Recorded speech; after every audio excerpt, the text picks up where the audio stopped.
Okay, let's unpack this. When most people think of Adam Smith, the name immediately brings up things like the invisible hand, right? Free markets, self-interest driving everything. That's definitely the popular image, yeah. Yeah. Almost like these um, pure economic laws, like Mhm. physics, that just work everywhere the same way. Exactly, like Newtonian laws for money. But the deep dive we're getting into today, it's messier than that, isn't it? It's about history, institutions, and why things didn't go according to plan everywhere.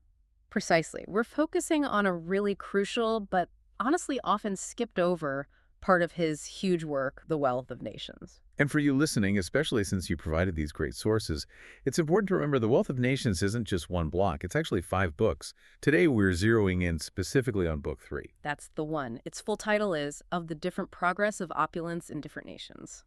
And just that title, it tells you something important is going on. Yeah, it flags a problem right away. It does. Because Smith has to grapple with this paradox. If his economic principles are natural, universal, why does wealth, or opulence as he calls it, grow so differently across countries?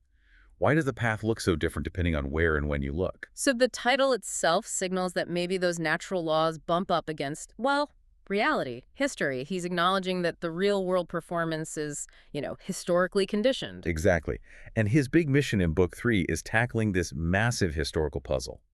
Why did Europe specifically not follow what he saw as the most logical, the most natural pathway to creating wealth? It's a huge finding he presents, isn't it, that Europe's development was basically backwards. Fundamentally reversed, or inverted, that's the term he uses, and discovering why forces him to step outside pure economic theory. He has to become a historian, a political scientist almost, looking at how power structures and, crucially, institutions actively block that natural flow for ages. It's quite a detour from just supply and demand curves. Smith is basically saying, look, the engine works, but the road history built was all wrong. So, okay, before we get into how Europe messed it up, we need that blueprint. What did Smith think was the natural, healthy way for opulence to grow? Right, let's lay out the should. Smith identifies a very clear, logical, 3-stage sequence. It's how he believes capital ought to circulate and build wealth in a stable society. Okay, stage one. Where does it naturally start? It starts with the absolute basics, the foundation. Stage 1, agriculture. Makes sense. Food first. Exactly. Development has to start here. You need to secure food production, get the land producing reliably, create a surplus. You can't really build anything else until people aren't worried about starving, right? Right. And from a capital perspective, investing in improving the land drainage, fencing, better techniques, it's the most secure investment Smith could imagine. Why specifically the most secure? More than, say, building a workshop. Yeah. Well, think about it. The land is tangible. It's right there. The owner's usually nearby supervising. The risks are clearer weather, light, but they're relatively known compared to, say, sending a ship full of goods across the ocean. It's tied to the physical stability of the place. Okay, so capital naturally flows first to making the land itself more productive. It builds that secure base for the whole society. That's the idea. It increases food security, allows the population to grow, and frees up some hands from just farming day in, day out. So once that agricultural base is solid, producing a reliable surplus, what's next? Then comes stage 2, manufacturing. Yeah. Once you've got enough food, fibers, wood, whatever the land provides, you can start diverting labor and resources to processing those raw materials. Turning the raw stuff into useful things. Precisely. Making tools, textiles, furniture, building materials, Hmm. all the value-added goods. This step is necessary not just to make life better, but also to employ a growing population that isn't needed directly on the farms anymore. It creates internal markets and specialization. And it's still relatively secure capital-wise compared to the next step. Generally, yes.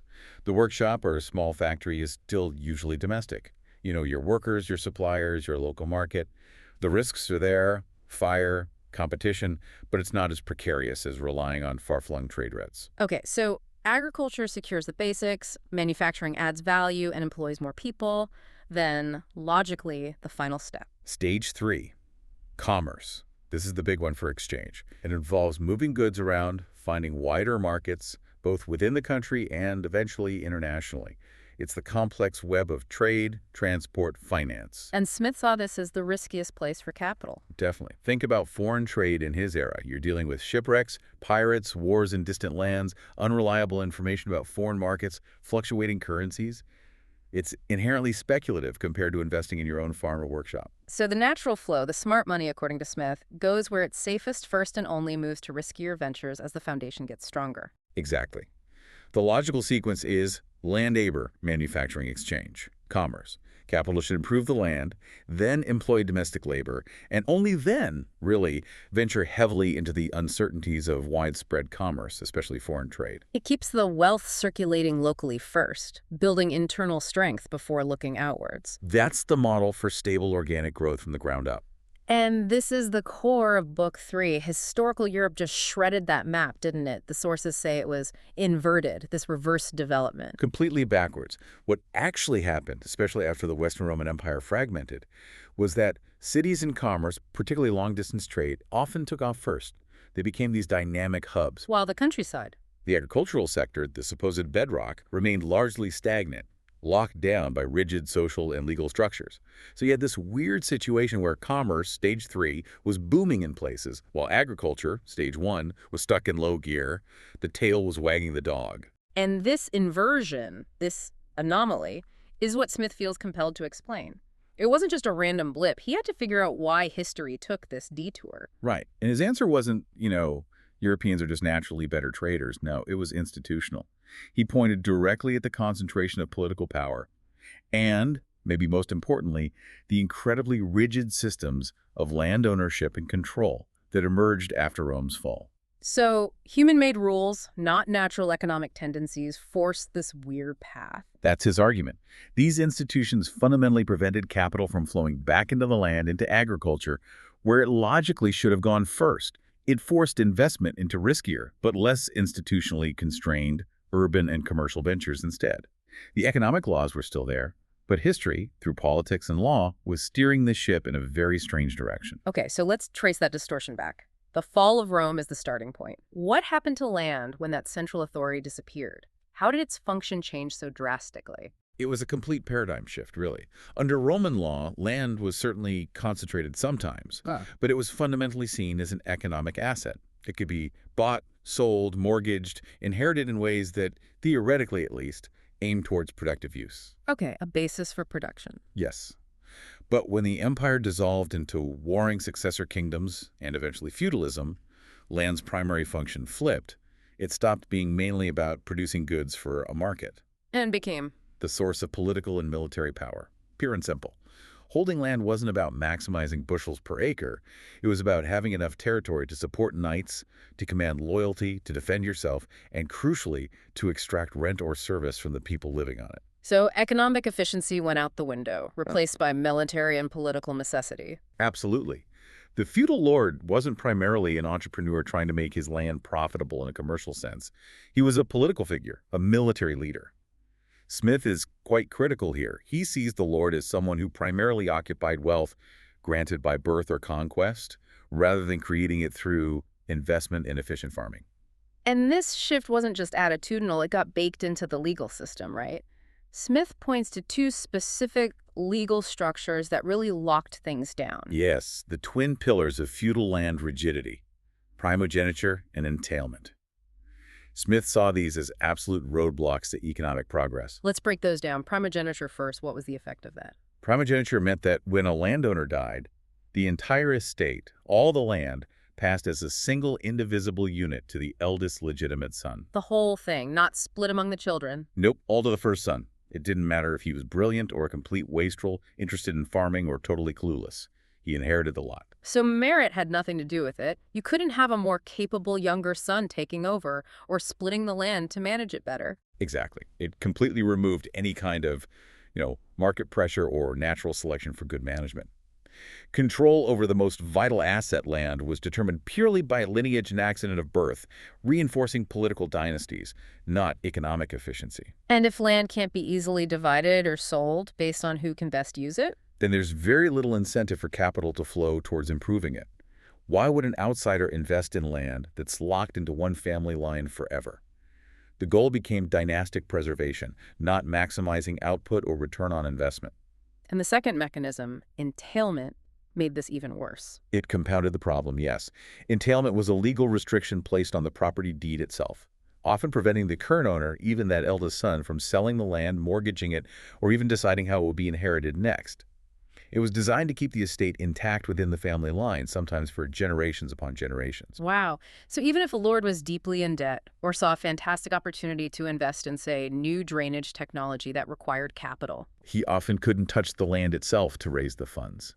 He couldn't sell off a chunk of unproductive forest, couldn't borrow against the estate's value easily. The land, the biggest potential source of capital, was effectively frozen, immobilized by legal constraints designed for political stability, not economic dynamism. Locked capital, trapped by what you called ancient political memory. That's a good way to put it. Smith argues this legal straitjacket completely blocked the natural circulation of capital back to the land.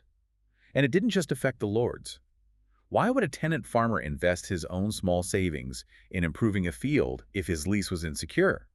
Or if the lord could just raise the rent arbitrarily to capture any gains? There was no security, no incentive down the line either. So rigid land laws choked off investment from both the top and the bottom. Pretty much. And the other major distortion Smith hits hard is how labor was treated. Right, the people actually working the land. They were often tied down, either through outright serfdom, where they were legally bound to the land and couldn't leave. Like property themselves. In many ways, yes, or through various other forms of dependency and subjugation. Often, this was justified under the banner of the Lord, offering protection from bandits or invaders in those chaotic times. Protection, which sounds good, but came at a steep price. A huge price. Mm. Smith sees it as a deeply cynical bargain. Protection from external threats often meant total submission. Internally, no economic freedom, no ability to move, no right to sell your labor to the highest bidder. Your life and work were dictated by the needs of the manor, not the opportunities of a market. So the workforce was as immobile as the land itself. Largely, yes. And this combination, rigid land, subjugated labor, created what Smith calls this system of unnatural opulence. The lords in the church consumed the surplus generated by this captive population, but they had little incentive to invest in making the system more productive overall. Why bother with risky innovation when you can just extract rent through customary rights? It's a recipe for stagnation. The entire institutional setup ensured that agriculture, stage 1, couldn't generate that dynamic surplus needed to fuel stages 2 and 3 naturally. It was stuck. Stuck for centuries. The whole natural progression was stalled right at the beginning because of these human-made institutional barriers. Okay, so the picture Smith paints of the feudal countryside is pretty bleak. Institutional concrete, as you said, rigid land, tied labor, lords focused on power, not production. But history didn't just stop there, did it? Wealth did eventually grow in Europe, so where did the spark come from? Right. Despite this rural stagnation, something else was happening. And that countercurrent, the thing that eventually starts to crack the feudal edifice, comes from the cities. Ah, the urban centers. They managed to survive the post-Roman chaos. Many did, yes. Sometimes hanging on from Roman times, sometimes newly established around castles or monasteries or trade crossroads. They were often small, vulnerable, but incredibly tenacious. And crucially, they started developing their own distinct economic ecosystems. Separate from the rules of the manor. Largely, yes.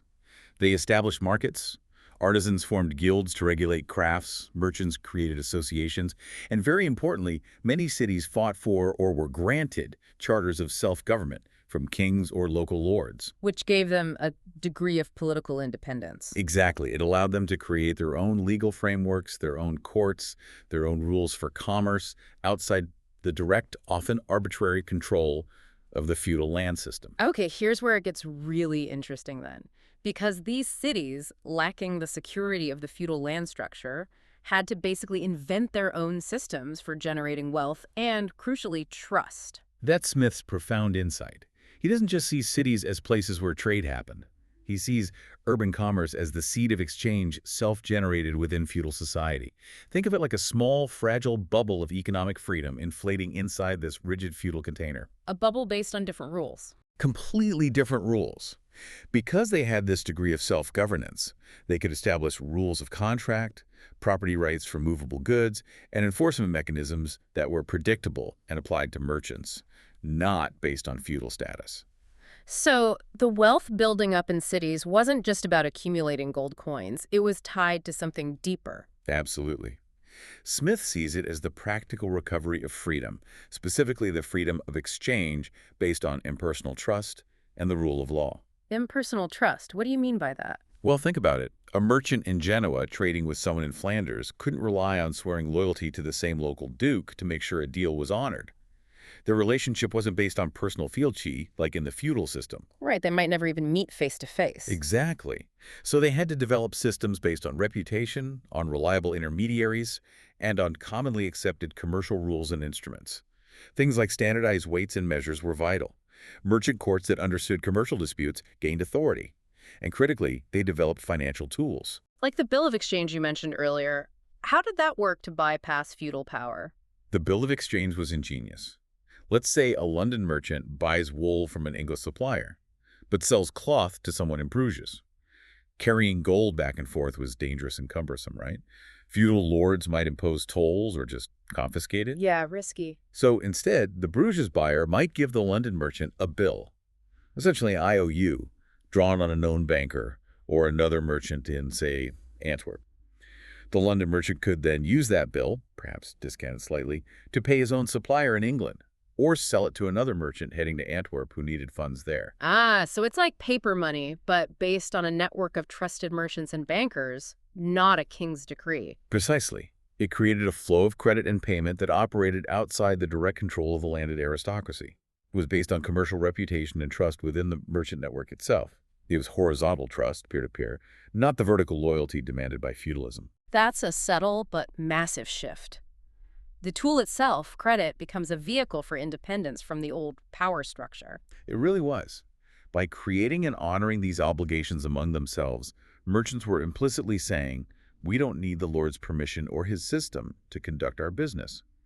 So this urban wealth, built on these practices, represented the recovery of freedom, economic freedom, contractual freedom, maybe even more than it represented just piles of cash. And this growing economic power in the cities, it didn't just stay economic, did it? It started to reshape the political landscape, too. Absolutely.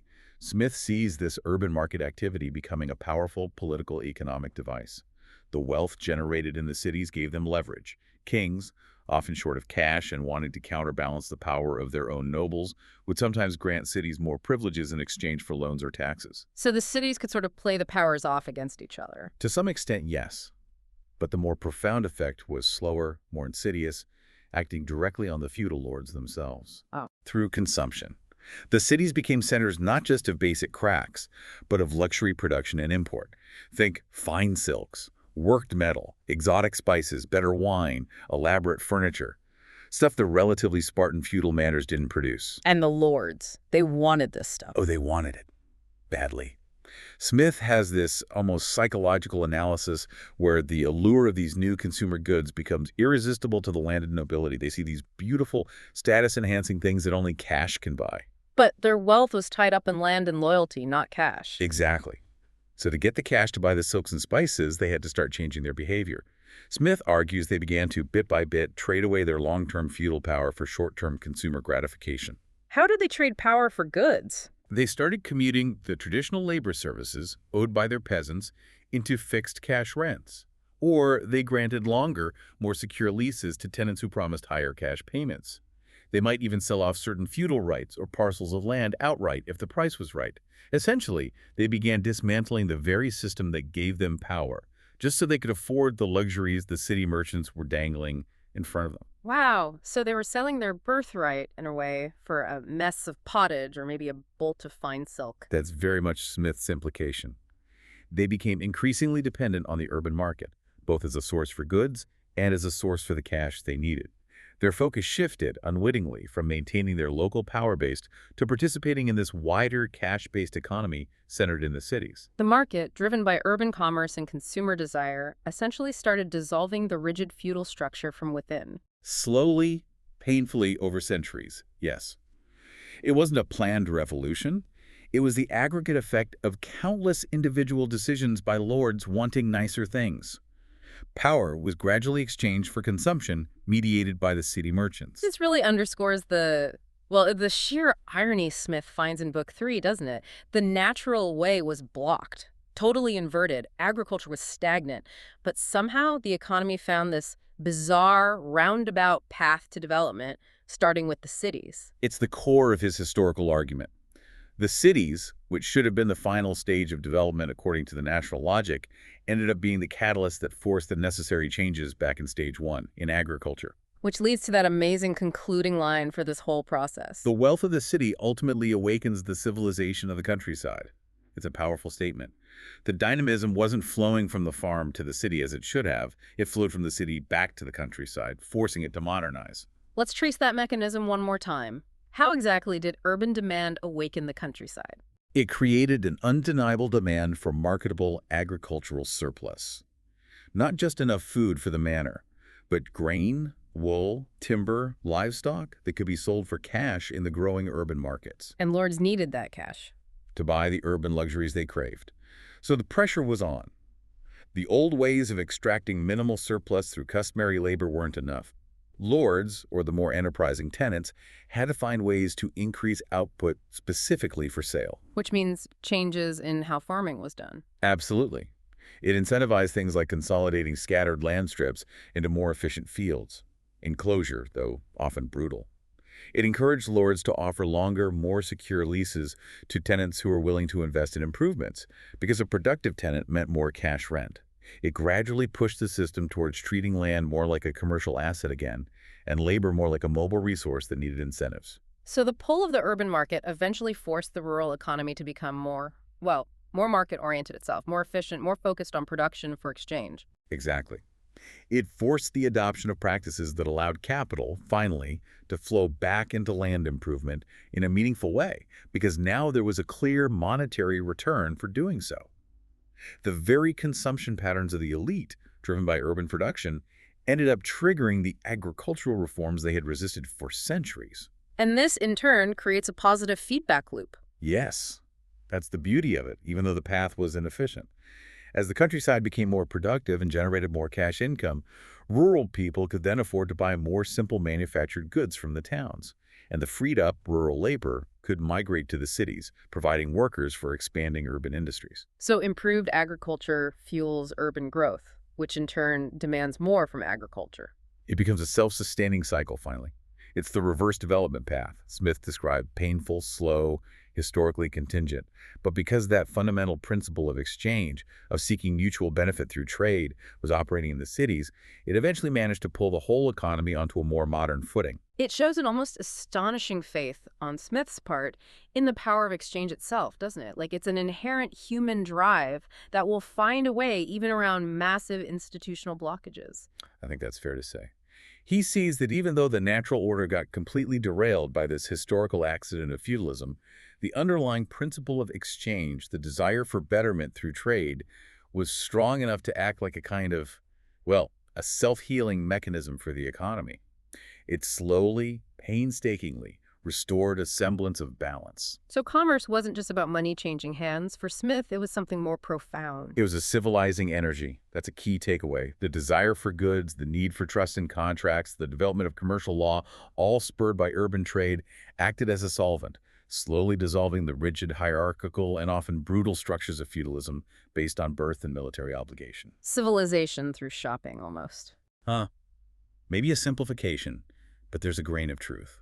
It's the idea that decentralized market interactions, driven by individual desires and the need for reliable rules, can ultimately force institutional reforms that top-down decrees might never achieve. It's pressure from below and from the sides, reshaping the power structure. And all this long, convoluted historical process eventually leads to what Smith would recognize as the beginnings of a modern civil economy. Yes, that's the synthesis. The modern European economy, as he saw it emerging, wasn't a direct evolution from Rome, nor was it purely the result of the natural order finally asserting itself. It was a complex blend born from this historical struggle. What are the key ingredients he sees in that final blend? It requires, first, the fundamental reform of land tenure-breaking entail and primogeniture, making land a commodity that can be bought, sold, and invested in efficiently. Second, the established independence and dynamism of urban commerce, which provided the initial engine and the model for rule-based exchange.